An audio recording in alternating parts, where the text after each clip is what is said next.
Hello friends, this is Indu. Welcome to Ashana Classes. Today we discuss about NCERT Geography Chapter 2. Chapter name is Globe Latitude and Longitude. Friends, आज की video में हम लोग जानेंगे कि हमें मानक समय की आवश्यकता क्यों होती है। लास्ट वीडियो में हमने जाना था लॉन्गिट्यूड एंड टाइम के बारे में। लॉन्गिट्यूड एंड टाइम में हम लोग क्या करते हैं कि सन के अकॉर्डिंग, सन की परछाई के अकॉर्डिंग ही समय का निर्धारण करते हैं।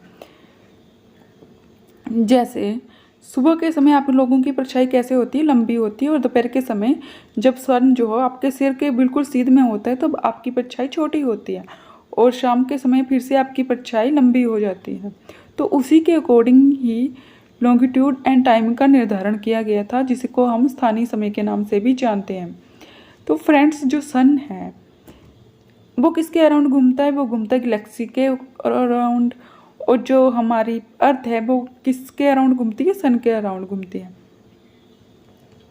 तो जो हमारी अर्थ है उसका तो खुद का कोई प्रकाश नहीं है, वो प्रकाश के लिए पूरी तरह से सन पर डिपेंड है।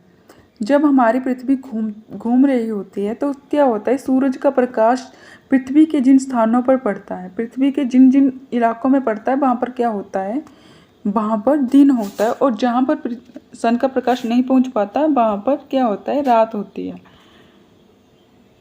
तो हमें मानक समय की आवश्यकता क्यों पड़ी?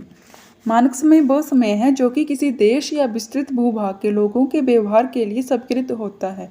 यह उस देश के स्वीकृत मानक यमांतर के लिए स्थानीय माध्य समय होता है।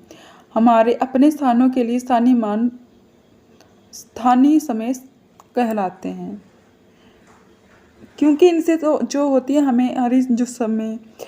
हमारी समय संबंधी ही आवश्यकताएं पूरी हो पाती हैं, किंतु हमें ये अन्य स्थानों के लिए उपयोगी नहीं होती हैं। इसलिए हमें मानक समय की आवश्यकता होती है। मानक समय की हमें आवश्यकता इसलिए भी होती है क्योंकि हमें क्या करना होता है, दूसरों देशों के साथ व्यापार करना होता है। क्योंकि हम केवल अपने ही स्थान, अपने ही देश में अपनी आवश्यकताओं की पूर्ति नहीं कर पाते हैं, तो हमें दूसरे देशों से आयात करना पड़ता है या निर्यात करना पड़ता है। तो इसके लिए भी हमें दूसरों देशों के समय के बारे में पता होना चाहिए। तो इसके लिए भी हमें मानक समय की आवश्यकता होती है। फॉर एग्जाम्पल, आप लोग यहाँ चित्र में देख सकते हैं, ये जो ग्लोब है, ग्लोब में जो नीचे को ऊपर से नीचे की ओर रेखाएं खींची जाती हैं, इनको बोलते हैं हम देशांतर रेखाएं या लॉन्गिट्यूड लाइन। और जो इस तरह से खींची जाती हैं इनको क्या बोलते हैं? Latitude line.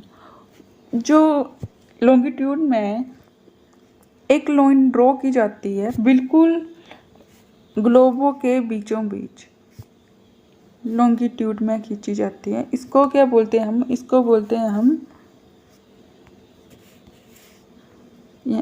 ग्रीनविच रेखा, जो ग्लोब को दो बराबर भागों में बांटती है। जो ऊपर का हिस्सा होता है उसको बोलते हैं उत्तरी गोलार्ध, और नीचे को बोलते हैं दक्षिणी गोलार्ध। और जो ये बीच से लाइन जा रही है इसको हम क्या बोलते हैं? इसको बोलते हैं हम मेडियन लाइन। ये इस तरह से ड्रॉ की गई है क्योंकि जो हमारी अर्थ है वो कैसे मूव करती है? वो करती है ईस्ट टू वेस्ट। जब सन जो होता है बिल्कुल ग्रीनविच रेखा के ऊपर होता है, तब यहाँ पर क्या होता है, दोपहर के 12 बज रहे होते हैं।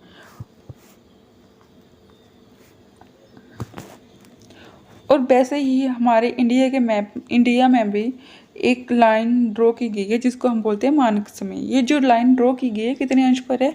82.5 पर खींची गई है ये लाइन। ये जो लाइन खींची गई है ये कहाँ से खींची गई है? ये खींची गई है भारत में पूर्वी देशांतर, जो कि कहाँ पे है? इलाहाबाद के निकट नैनी से गुजरती है। और यहाँ पर जब ग्रीनविच में 12 बज रहे होते हैं तो हमारे भारत में टाइम क्या हो रहा होता है? शाम के इवनिंग के 5:30 हो रहे होते हैं। ये जो लाइन खींची गई है ये ग्रीनविच रेखा से 5.5 घंटे आगे होती है।